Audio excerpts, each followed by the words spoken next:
When we say goodbye, we can't know if this is the last time we will ever see. You should never greet someone casually or say goodbye to someone casually.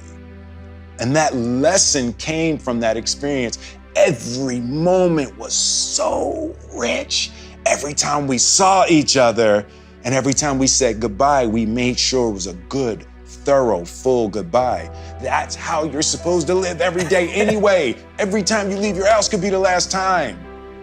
You're supposed to be in the richness of your hellos and goodbyes and thank yous.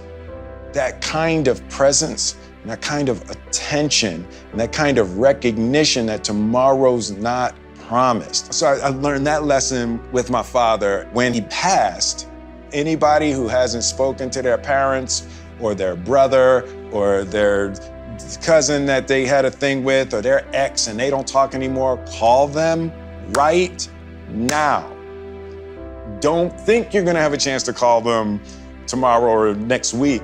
And it's like that opportunity with my father changed every relationship in my life. I've cleaned all of the relationships in my life to no regret. I do not want someone to be gone and I wish I had and wish I could have. I'm not doing that in my life. And, sometimes we get stuck in these situations where we're seeking the approval of someone for our self-esteem. Yes. Self-esteem is about yourself, right? Absolutely. But we start looking to other people for our self-esteem, and sometimes we find ourselves looking in broken mirrors to get a reflection of ourselves.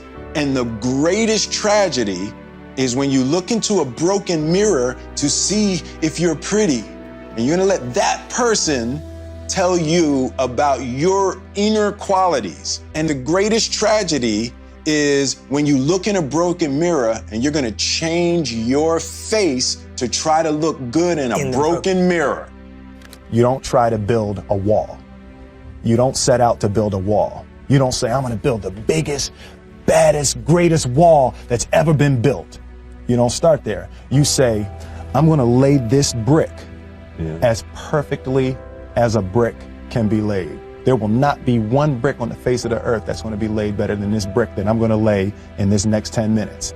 Yeah. And you do that every single day. And soon you have a wall. And soon you have a wall. Yeah. And I think psychologically, the advantage that gives me over a lot of people that I have been in competition with in different situations is it's difficult to take the first step when you look how big the task is. The task is never huge to me. It's always one brick. Me too. I realized that to have the level of success that I want to have, it's difficult to spread it out and do multiple things in order to be world class. And I've made a decision, I want to be world class. It takes such a desperate, obsessive focus to excel on the level that I want to make movies. I'm realizing that in order to move people in that way, in order to touch people in that way, you really got to focus with all of your fiber and all of your heart and all of your creativity. And so that's where I am with making films right now. There was a real period in my life that I had to struggle with, we can win or I can be nice. Pick one. And different people pick different things. Right. For the type of material world climbing that I did for a big chunk of my life, it was military minded. We're gonna get that flag to the top of that hill and you are gonna help or you're not gonna be here, right? So that's one mindset.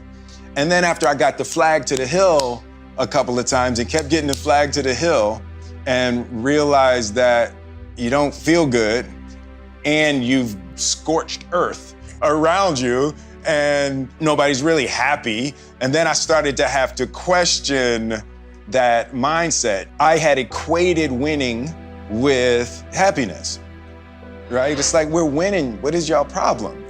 there's actually no reason to be scared. It only just ruins your day.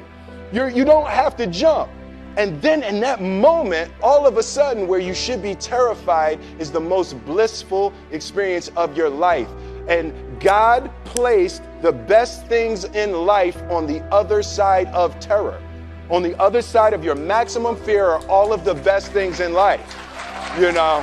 At the center of bringing any dream into fruition is self-discipline. You know, something as simple as food and eating. It's not about your body as much as it is about your mind. It's getting command of your mind to be able to choose actions that are in your own best interest.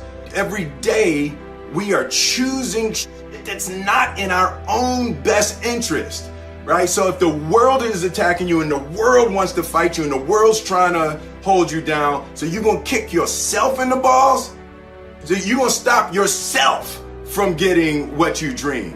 Self-discipline is the center of all material success. You cannot win the war against the world if you can't win the war against your own mind. Greatness is not this wonderful, esoteric, elusive, God-like feature that only the special among us will ever taste. It's something that truly exists in all of us.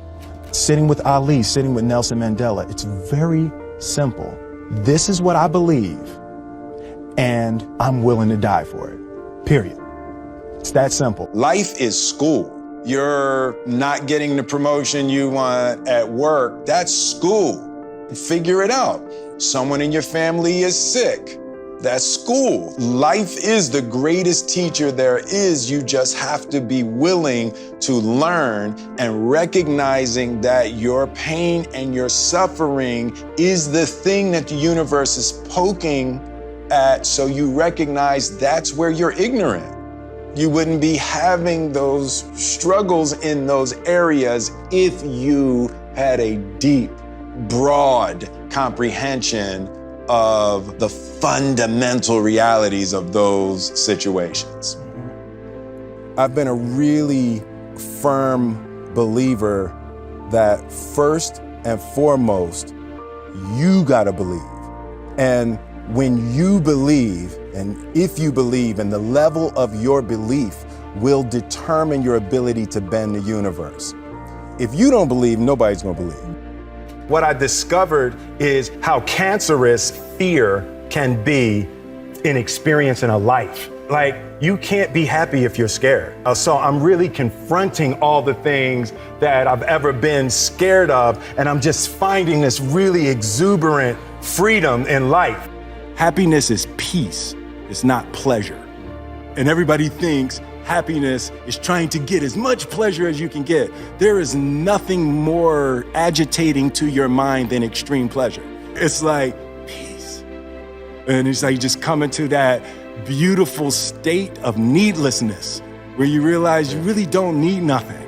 Failure is a massive part of being able to be successful. You have to get comfortable with failure. You have to actually seek failure. Failure is where all of the lessons are. You know, when you go to the gym and you work out, you're actually seeking failure. You want to take your muscles to the point where you get to failure, because that's where the adaptation is. That's where growth is. Successful people fail a lot. They fail a whole lot more than they succeed, but they extract the lessons from the failure, and they use that energy and they use the wisdom to come around to the next phase of success. You gotta take a shot. You have to live at the edge of your capabilities.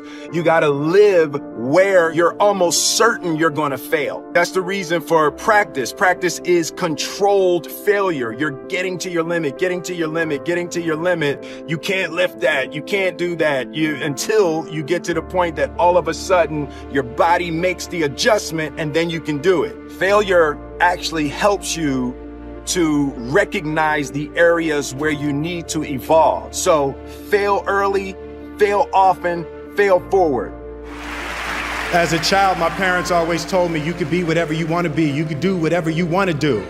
And You know, that office, that position, the highest office on the face of the earth, it was something I heard my parents saying it, but I didn't totally believe it. Yet I went out in the world and I carried myself and I held my head high and I stood there and I looked people in their eyes and I talked to people as if I was deserving of everything that this planet has to offer.